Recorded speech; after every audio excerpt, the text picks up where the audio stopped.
Oke, masih dengan Profesor Kardus, tak berijazah tapi genius. Black hole merupakan sebuah objek paling fenomenal di alam semesta. Salah satu sistem fisika yang hingga kini sangat sulit untuk dipahami dan dimengerti. Mayoritas bentuk pembelajaran saintifik objek ini hanya berasal dari hipotesa, matematika, dan fisika. Karena faktanya, para filsuf fisika tidak bisa melihat dan mengamati keadaan struktur internalnya secara faktual. Tapi, dari berbagai bentuk teori yang terlahir tentang struktur dan keadaan lubang hitam, sifat mendasar yang telah diketahui dengan cukup akurat melalui pengamatan secara ilmiah adalah perilaku utamanya yang teramati dapat menarik dan menyedot segala macam objek ke dalamnya. Yang artinya, lubang hitam memiliki sifat gravitasi ultramasif dan bentuk struktur yang membengkokkan ruang ultra dahsyat, sesuai dengan prediksi teori medan Einstein dalam relativitas umum. Salah satu persamaan medan Einstein dalam relativitas umum telah menunjukkan pada kita bagaimana ruang waktu datar atau ruang waktu Minkowski dapat dilengkungkan oleh tingkat kepadatan dan massa materi yang berada di lingkungan ruang waktu. Dari sini, kita bisa menghitung sejauh mana kelengkungan ruang yang dapat terbentuk oleh sebuah massa yang mendistorsinya. Seperti halnya gravitasi atau kelengkungan ruang yang terbentuk di wilayah objek-objek raksasa di alam semesta, seperti planet atau bintang. Black hole juga merupakan wilayah yang dilengkungkan dengan sangat dahsyat oleh objek bermassa besar. Umumnya, objek-objek yang melengkungkan lubang hitam adalah sisa evolusi bintang atau stellar evolution, seperti halnya bintang neutron yang terdegenerasi atau memadat lebih jauh ke titik singularitas. Massa pemadatan bintang neutron dapat bermassa hingga jutaan bahkan miliaran kali lebih besar daripada massa matahari kita. Bahkan, salah satu lubang hitam terbesar di alam semesta, seperti halnya Phoenix A, dapat memiliki massa hingga 1 triliun kali massa matahari. Karena massa ultramasif itulah, ruang waktu menjadi terdistorsi atau melengkung dengan super curam yang membuat tarikan gravitasi menjadi ultra dahsyat. Dan kali ini, Profesor Kardus akan membahas bagaimana pembengkokan ruang waktu yang super dahsyat tersebut juga dapat melambatkan waktu dengan sangat ekstrim, seperti yang terjadi dalam lubang hitam.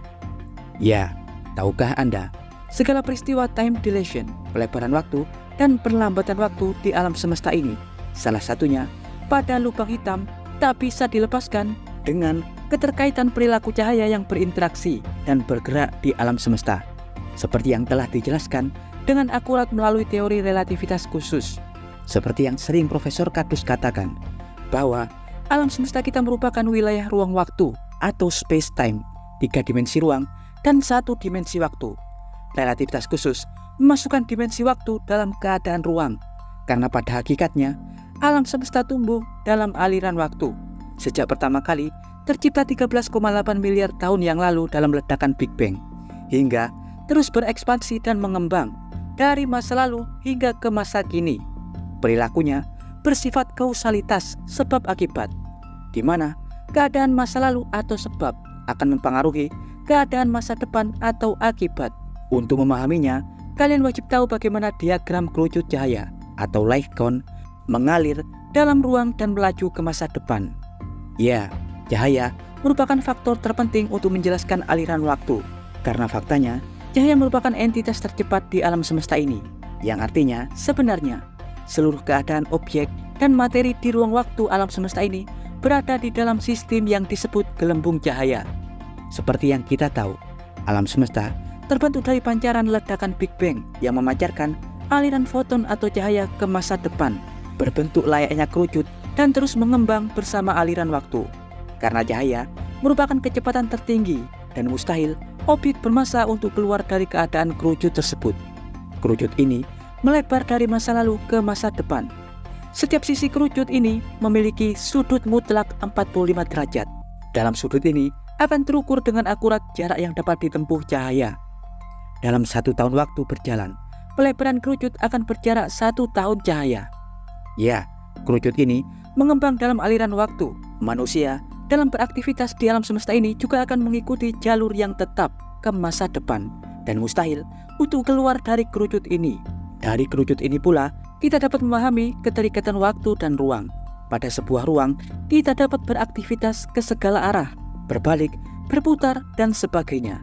Namun, karena kerucut ini pula setiap benda di alam semesta ini wajib berjalan ke arah yang sama, yakni ke arah depan atau ke masa depan. Dalam ruang, kita dapat bergerak semau kita, tapi pada hakikatnya pergerakan tersebut pasti memaksa kita untuk bergerak maju dan mustahil untuk berbalik. Inilah yang disebut dengan waktu. Dalam relativitas khusus, arah waktu merupakan orientasi panah kerucut ke arah depan. Sementara ruang adalah himpunan orientasi arah lain selain jalur tegak lurus terhadap waktu. Hal inilah yang disebut sebagai jalinan ruang waktu. Pada ruang waktu kosong, tanpa kelengkungan gravitasi, atau biasa disebut dengan ruang waktu Minkowski, perilaku kerucut cahaya akan selalu sejajar dalam arah yang sama. Namun pada objek masif yang melengkungkan ruang seperti halnya bumi, bentuk kerucut cahaya akan membengkok mengikuti jalur kelengkungan ruang. Semakin kuat gravitasi atau kelengkungan ruang yang terbentuk, maka kerucut cahaya akan semakin melengkung. Dari sinilah kita akan melihat bahwa arah waktu juga akan membengkok ke pusat gravitasi. Semakin besar massa suatu objek, maka semakin besar pula kelengkungan ruang yang akan tercipta, seperti yang dijabarkan dalam relativitas umum. Dan salah satu wilayah dengan kelengkungan ruang super ekstrim adalah lubang hitam atau black hole. Wilayah ruang waktu di lubang hitam terdistorsi, menjorok sangat curam. Karena itulah gravitasi di sini ultra sangat dahsyat. Bahkan cahaya sendiri akan jatuh dan terperosok ke dalam lembah curam ruang waktu tersebut. Jika kita visualisasikan sebuah black hole dalam irisan ruang 2 dimensi, maka black hole akan berwujud lingkaran statis di mana di dalamnya terdapat kerucut silinder terowongan ruang waktu. Batas lubang hitam disebut sebagai cakrawala peristiwa. Di atas cakrawala peristiwa, cahaya-cahaya akan dapat dan masih memungkinkan untuk lolos dari jeratannya.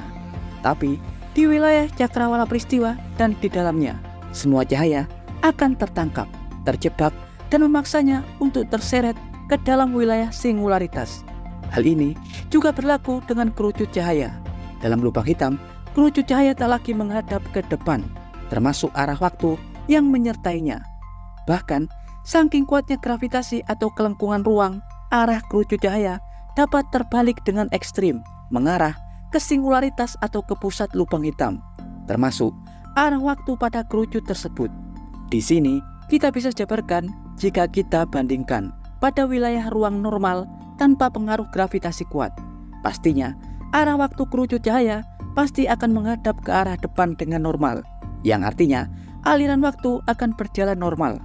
Tapi pada wilayah cakrawala peristiwa, arah waktu kerucut cahaya akan tampak sangat membengkok. Bahkan dalam lubang hitam arah waktu akan sangat terjungkal, yang membuat aliran waktu sangat melambat. Bahkan di pusat lubang hitam, waktu akan benar-benar terhenti. Dalam film fiksi saintifik seperti halnya Interstellar, kalian pasti pernah mendengar sebuah hipotesa yang menyatakan bahwa 1 jam waktu yang berjalan di cakrawala peristiwa akan setara dengan 80 tahun waktu yang mengalir di bumi. Hal ini sebenarnya merupakan konsekuensi yang terjadi ketika arah kerucut cahaya terjungkal dalam kelengkungan ruang ekstrim. Hal ini dapat terjadi karena pada keadaan tersebut kemiringan kerucut cahaya akan mengubah arah kecepatan waktu atau kecepatan temporal menjadi kecepatan spasial. Ya, kecepatan spasial merupakan kecepatan suatu objek bergerak mengikuti keadaan ruang. Pada ruang melengkung, perjalanan waktu tempuh cahaya pastinya lebih panjang daripada cahaya yang melintas di ruang datar. Hal inilah yang membuat keadaan aliran waktu juga akan lebih panjang. Ya, dan berikut informasi singkat dari Profesor Kardus mengapa waktu sangat melambat di wilayah lubang hitam. Jangan lupa like, subscribe, dan tekan tombol lonceng di channel Profesor Kardus. Tak berijasa, tapi genius. Profesor Kardus bersama Herman Minkowski mengabarkan.